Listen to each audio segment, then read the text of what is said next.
Hi there, welcome to this building blog of Kombat 3, a really fun flying wing that I'm building from a great set of plans that I downloaded from the Outer Zone website, and I think these are dated 1979, and there'll be a link to the plans in the description below this video. Now, I say Kombat 3 because this is the third one of these I've built. I absolutely love flying these. They're really good fun. They're easy, cheap to make, and yet they really do fly well. The difference with this, because I still have a Kombat in the air, which is running on a Irvine 25 glow engine, but with this one I'm going to be putting a PAW 19 twin ball race powering it, and I'm really excited to see how this goes. Now, in the last couple of videos you can see we've got this to a pretty advanced state now. All the construction is done. So hopefully in this video we're going to be getting this so it's actually airfield ready and ready for that maiden flight. And I am really excited to get this in the air. So what have we got to do? Well, you can probably see the wingtips are really chunky, and there's a lot of sanding to do, not only to the wingtips, we've got the leading edge to profile and get all this really nice and smooth, and then we've got to get it covered. And I'm still working excuse me, I'm still working on a design for this. I haven't quite got there yet. I think we're probably going to be all black on the bottom, and then we're going to have a black and a cub yellow on the top with a bit of a design. But I'll get this all sanded and then we'll come back and we'll have a look at that final design.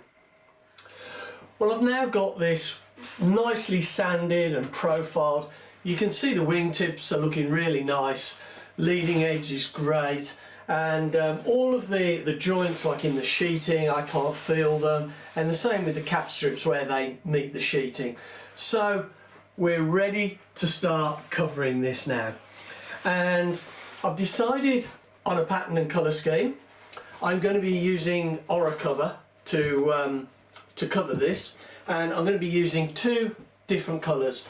I've got this black and I've got this cub yellow, and I think they will go really nice together. First of all, I'm going to do the whole of the underside in black, just one colour, and so it stands out really well in the sky. Now on the top side I'm going to be doing a design where we've got black along the front and coming down, sweeping down here, and we've got a band of yellow, the cub yellow, that then sweeps down towards the trailing edge, and then we've got black along the back. I think it's I saw a plane at the airfield recently that was in black and yellow, and I just thought it looked a really nice combination.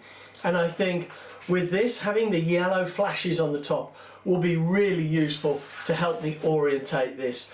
On my previous wing, Kombat 2, I've got a plain underside and I've got yellow flashes. And when you're bringing it round or spinning it, and the light catches those yellow patches, it is really, really helpful. And I need all the help I can get when I'm flying this, trust me.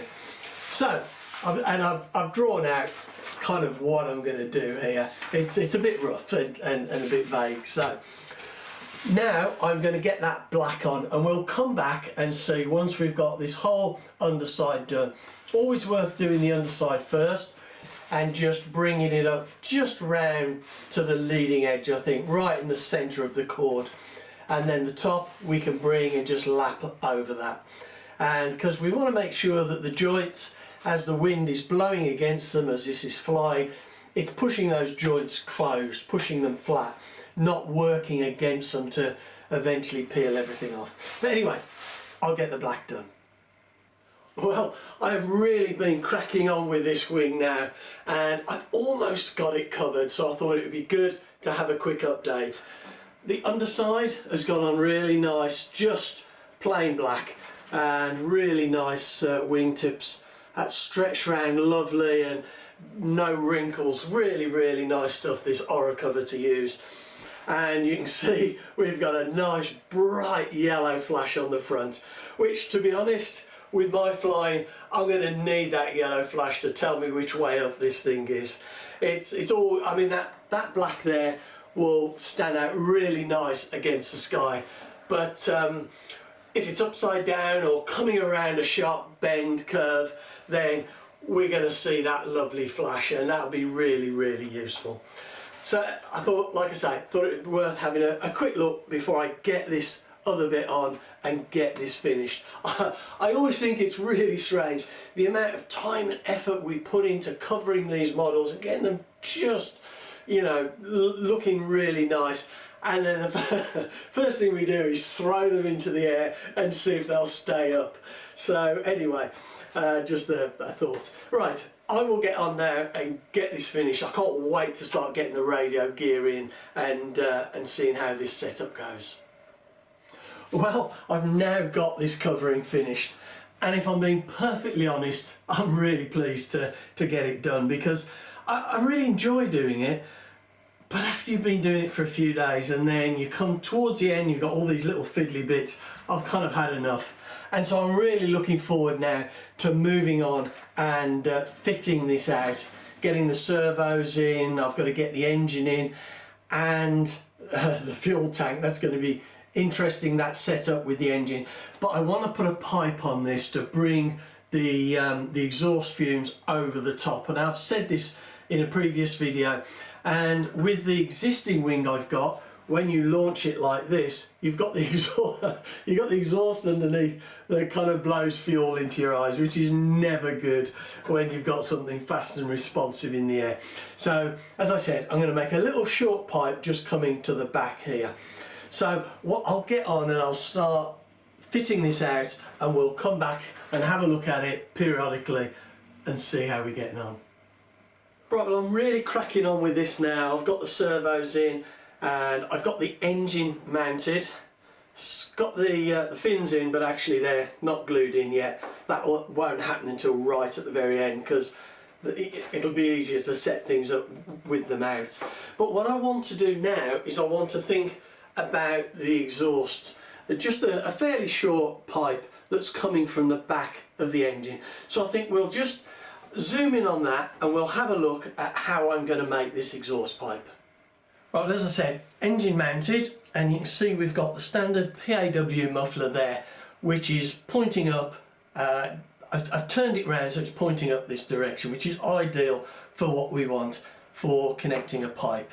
Now, I've made some little mounting lugs, which are just pieces of dowel, and I've screwed down into the wing, and it's got a little cross piece of music wire, so I can rest my pipe, which I'm going to use for a tube, onto those and put an elastic band over the top to hold them in place.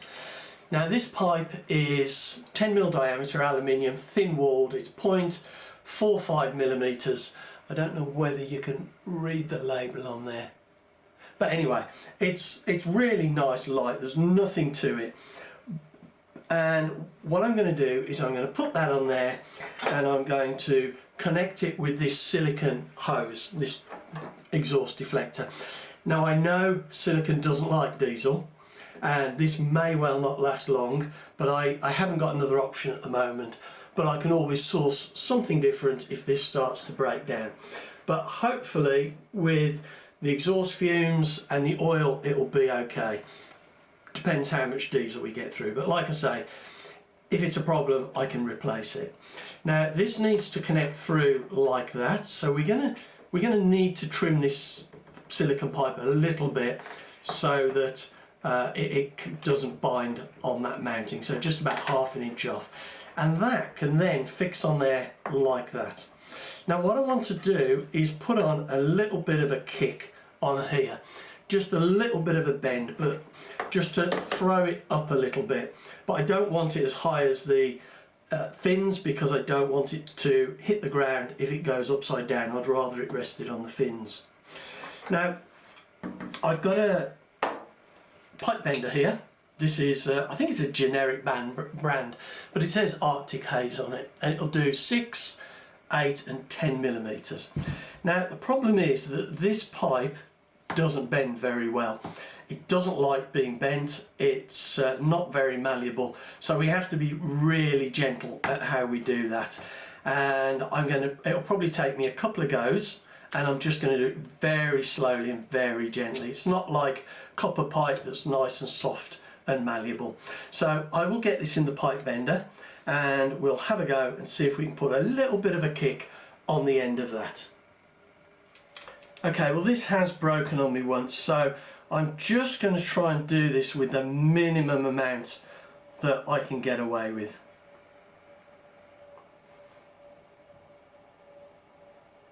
There we go. Now I've just put a little bit of a kick on that, and you can see that there. And to be honest, I think that will be enough just to throw that up a little bit like that. Okay, so we've got the kick on the end now. It's only a little bit. I don't think I can put any more on without it breaking. And that will just sit on there now like that and just lift that exhaust fumes away from the elevon a little bit. And I guess that will probably be what it will look like when it's finished. Okay, a little bit of an update. I've been kind of experimenting with this pipe because I wasn't totally happy with the amount of kick up on that piece of pipe. You see, it's not a great deal, but I've managed to do one with a little bit more up. And what I did is I got my blow lamp on it and I heated it up till I thought I was getting pretty hot and almost at melting point. And I then put it in the pipe bender and it seemed to bend a lot better. So whether that softened it a little bit or whether, you know, with the heat. But anyway, I've got another one now there that is better. So I'm going to get that fitted, and yeah, I'm quite pleased with that. I mean, it's not ideal. It has flattened it a little bit. It's got a little bit of a kink in it, but you know, it's a Kombat model. It will look fine once it's on. In fact, I think it'll look more than fine. I think it'll look really good. Well, heating up that pipe really made a difference, and you can see what we've ended up with now. Hopefully, if I just turn this around a little bit, you can see how that's looking. In fact, if I take out the fin, it will stand out that much better. So now that will just kick the exhaust fumes, the oil out of the way. And as I keep saying, with the overhand launch now, my eyes should be well clear because that's going straight over. If I crash down, that's going straight over my head as I launch it. So I'm really pleased with that pipe. And you know, it's quite a short length, so I don't really think it's going to add a lot of back pressure. And these diesels, PAW diesels, certainly seem to cope quite well with short lengths of pipe like this. It'll be interesting to see if I lose any RPM, any power, because I have tested this without a pipe, and it'll be interesting to get the tacho on it and see.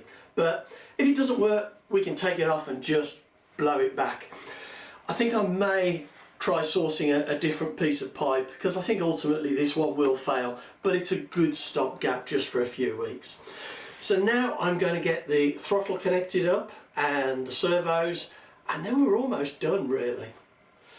Actually, one thing I haven't said about this exhaust setup, which I think is really pertinent and worth saying, is that the internal diameter of the outlet of this PAW manifold is 5.5 millimeters. So it's fairly small, but that is then feeding into a silicon hose which is over 8 millimeters.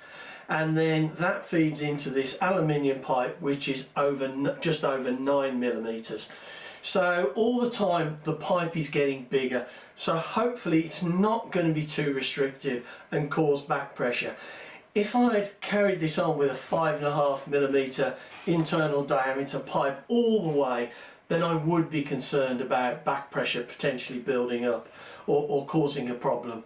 But only time will tell, and when we get to the field we'll measure it and we'll see. We'll measure the RPM and see if it's made any difference. Well, look at that. How exciting is that? I've now got this finished. Well, I say I've got it finished. I'm kind of 99% finished. The only two things I've got to do is I still haven't glued these in. I mean, they would CA in a second, but I'm kind of wondering about whether I'm going to need to replace them at some point if it comes upside down. The alternative, which I've done in some of my other wings, is I've used a bit of hot glue. But to be honest, hot glue looks a little bit of a mess. It doesn't look very neat. So I'm kind of pondering on that now, if there's any other solutions, maybe a bit of rubber cement or something, just to hold them, but where I can get this out without too much trouble to replace them. Now the other thing I've got to do is I haven't got the original, or the final should I say, battery. I need to order a nickel metal hydride for the receiver. I've balanced it all out. I know how heavy it is, the battery, I know where it's going to go. So that side of it is sorted. I just need to wait for the battery to arrive. In fact, I haven't even ordered it yet, but I'll order that today. But other than that, we're all done. And we've got the throws set up, and we've got about, I think it's about 7mm up and 7mm down, which is, oh, turn my transmitter on first, which is what I've got on my other wings. So if I just turn that on, there we go. So we've got very little movement there, you can see, and we've got dual rates, so we can kick it up a notch if we want to. And I've also got the throttle done, you can see. Of course, that's going to need setting up once I've got the engine running, so I can get the idle right, and also there's a kill switch on it. Kill switches are really good on these flying wings. When you're bringing it into land, you can, once you're on the approach, you can kill the engine. If you set the prop up with the correctly with the compression, they'll sit horizontal once the engine's stopped, and they just glide in beautifully. So, but what we'll do now is we'll have a look inside the engine compartment. Like I said, not the final battery, but have a look at this. So like I said, we haven't got the proper battery in here. I still need to order that. So you can see in there how that's set up. We're just going to put the receiver on a piece of foam there and a bit of Velcro to hold it secure. I've got this smaller battery at the moment, but there's room for a bigger battery to fit under there. So it's all going to be quite neat when it's done, and plenty of space. So I'm quite pleased with how that's turned out. Actually, it's also worth having a quick look at the fuel tank. So you can see the tank is tucked in there in that opening, and we can see the tank there. If I can get that angled right, yeah, there we go. We can see how much fuel is in there, which is going to be really useful. We've got a feed coming to the underside for the carburetor, and we've also got an overflow that comes from the top of the tank and comes out the bottom of the wing here. Now I'm not going to leave that long. I'm going to trim it so it's only about half an inch long, something like that, really short. Now there's also a fill pipe, and this just tucks in, and we've got it there. We've got a clamp so we can turn the fuel off, and then when we've done that, it will just tuck in to the into the leading edge like that, just out the way. So it seems a nice, neat solution. And I don't think the opening here is going to affect the aerodynamics of the wing that much, because you've got the silencer here, the engine, and we've got the front bit. So I think that's a really good solution to where we put the fuel tank on this. Every time I build one of these wings, I really enjoy it. They're so nice to build, and everyone is a little bit different, whether it's the covering or with this lovely pipe, which hopefully won't cause any problems at all. If it does, like I've said before, we'll just take it off or we'll modify it. But it's really exciting to get it going, and I can't wait now to get to the airfield and try this. The only problem is we've got such terrible weather at the moment, a lot of storms and things, so it may be a few weeks before you actually see the maiden flight of this, because obviously I want to make sure the weather is right. And in that time, I may actually put some decal on this. I've been thinking about whether I should put some on and what I should do, but you'll have to wait and see that at a later date. So I'm going to draw this video to a close now. Like I say, I love these wings, I love building them, and they fly so lovely. At the end of the day, they have no nasty habits. They don't stall, they go where you put them, and yet they're really responsive, fast and manoeuvrable. So anyway, I hope you've enjoyed watching this short build blog of this King Kombat 3, which has gone diesel.